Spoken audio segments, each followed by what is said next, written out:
जीवन में value addition करो। यहाँ कोई अच्छा कोई बुरा नहीं है एरिस्टोक्रेसी में। महीने भर खा लो, मार दो दीवार में, इस पार से उस पार हाथ चला जाएगा। वो तुरंत अपने ऑफिसर को बोल देगा, प्राइम मिनिस्टर स्टेट के डीजीपी को बोल दिया कि देखो जरा ये आज के लोगों को देखो, मोदी जी को गाली दे रहे हो। मोदी जी को क्यों दे रहे हो?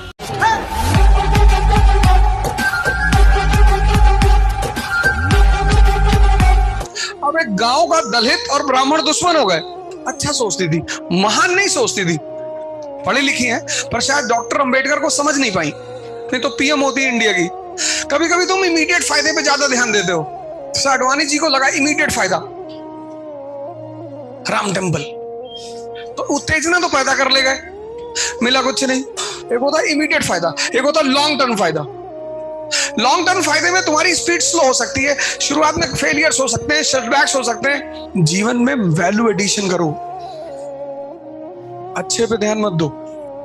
फिटकरी और मिस्री दोनों का कलर एक है। अच्छे के चक्कर में लोगों ने कैक्टस का पौधा लगा लिया घर में, पूरी जिंदगी कांटे में बदल गई।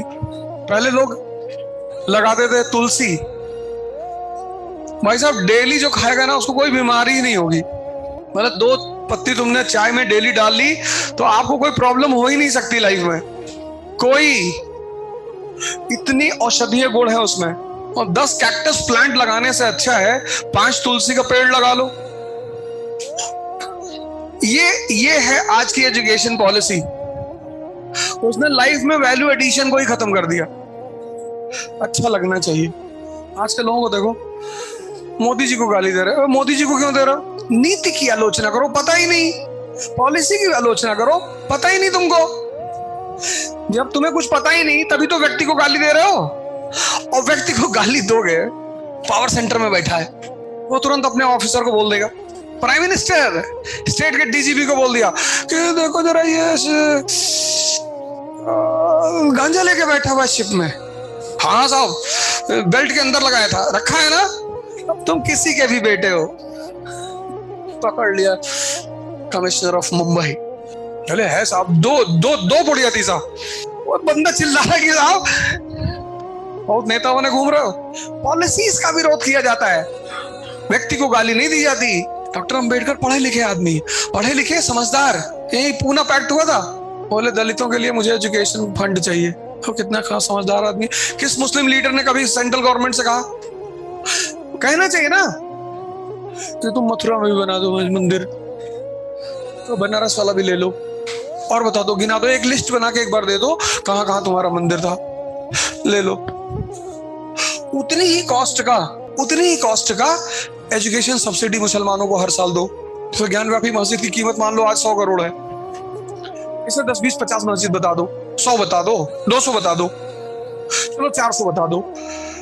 400 मस्जिद 100 करोड़ की, इतना ये 4000 करोड़ जो है ये मुस्लिम एजुकेशन फंड में दे दो हर साल। अभी देखो सब भाग जाए अपने अपने इलाके में। नहीं भैया, नहीं ऐसे आप ही का है। यही तो सीखना है डॉक्टर अंबेडकर से, और क्या सीखना है? हमारे पास पैसा होगा, प्रोस्पेरिटी होगी, हम कर लेंगे पूजा। डॉक्टर अंबेडकर गांधी की पॉलिसीज का विरोध करते हैं, गांधी को गाली नहीं देते। डेमोक्रेसी का मतलब सरकार की आलोचना, क्रिटिसिज्म ऑफ द गवर्नमेंट। और क्रिटिसिज्म मतलब बुराई नहीं होती। डेमोक्रेसी का मतलब ये नहीं कि तुम किसी व्यक्ति को गाली दोगे, और जब तुम पर्सनल हो जाओगे तब वो पर्सनल नहीं होगा। तब जब वो पर्सनल हो जाएगा तब तुम कहोगे ईडी लगा दिया भैया। पता लगा तुम येलो चप्पल पहन के गए और उसी में रेट मार दिया कि सोने की चप्पल थी। नहीं कलर है, नहीं सोना, इट्स येलो गोल्ड, लिख दिया गोल्ड का चप्पल 16 करोड़ का। पर्सनल क्यों हो रहा है किसी से? यहाँ कोई अच्छा कोई बुरा नहीं है एरिस्टोक्रेसी में। अच्छे बुरे का कॉन्सेप्ट सिर्फ नीचे के लेवल पे है। हमारी बहन मायावती है, तो जब वो पॉलिटिक्स में आई तो उन्होंने नारा दिया, तिलक तराजू और तलवार, इनको मारो जूता चार।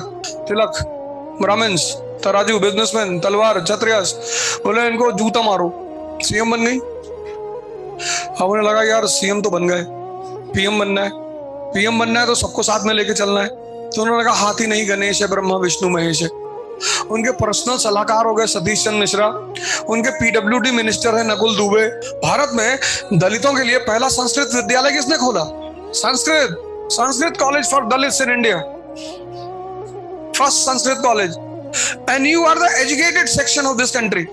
Ishwar Chand Vidyasagar, and he is a Brahmin. He resigns from his government job and he says कि Dalits will study Sanskrit and Dalits will become Hindu priest. अब ये बात अगर इस देश के हर आदमी को पता हो तो तुम उसे पोलराइज कर सकते हो? पता ही नहीं। कोई आदमी अपनी नौकरी छोड़ रहा है, उसको आदमी को कौन सा इलेक्शन लड़ना था? ईश्वर चंद विद्यासागर को? ईश्वर चंद विद्यासागर को कौन सा इलेक्शन लड़ना था? एक भाई साहब हमको मिले, बोले बाबा साहब ने संविधान लिखा। मैंने कहा तुमने पढ़ा? नहीं मैंने तो नहीं पढ़ा। तब क्या कूद रहे हो इतने ऊंचे ऊंचे? बाबा साहब ने इसीलिए तो संविधान लिखा कि तुम सब पढ़ो, सिर्फ ऐसे पकड़ के कूदना नहीं है। आर्टिकल 142 पता ही नहीं होगा इसमें क्लास में। इतनी बड़ी घटना जुड़ी आर्टिकल 142 से, बता ही नहीं पाओगे। इतनी बड़ी घटना, और तुमको आईएएस बनना है। कॉन्स्टिट्यूशन पढ़ना है जिससे तुम्हें गोल पता चले कि हमें कहाँ जाना है, क्या करना है, कैसे रहना है। मंगलहारी द्रबहु सुदशरथ अजुर बिहारी, ये रिंगटोन है। अच्छा है। इस लाइन का मतलब बताओ। यही तो खराबी है ना कि खाने में पिज्जा कुछ देता नहीं, बस अच्छा लगता है। मैगी में कोई न्यूट्रिएंट वैल्यू नहीं है, बस अच्छी लगती है। यही तो बर्बाद है ये कंट्री। सोचो कितनी वेल एजुकेटेड लड़की है, कह रही बस अच्छा लग रहा है। आज की सोसाइटी इसी पे चल रही है, वैल्यू एडिशन नहीं करना, अच्छा लग रहा है। महाराष्ट्र की जो स्टेपल डाइट है भाकरी, महीने भर खा लो, मार दो दीवार में, इस पार से उस पार हाथ चला जाएगा। नहीं, पर तुम खाओगे ही नहीं। नहीं, पर तुम खाओगे ही नहीं। कर्नाटका में रागी बाउल्स, एक महीना खा लो, पैदल चले जाओ बैंगलोर से दिल्ली तक, इतनी एनर्जी पैदा होती है।